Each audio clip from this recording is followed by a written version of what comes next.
கலையாத கல்வியும் குறையாத வயதும் ஓர் கபடு வாராத நட்பும் கன்றாத வளமையும் குன்றாத இளமையும் கழுபிணியிலாத உடலும் சலியாத மனமும் அன்பு அகலாத மனைவியும் தவறாத சந்தானமும்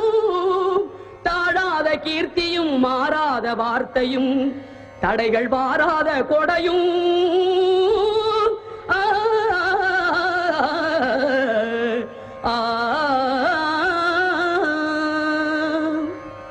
தொலையாத நிதியமும் கோணாத கோலும் ஒரு துன்பமில்லாத வாழ்வும் துய்யனின் பாதத்தில் அன்பும்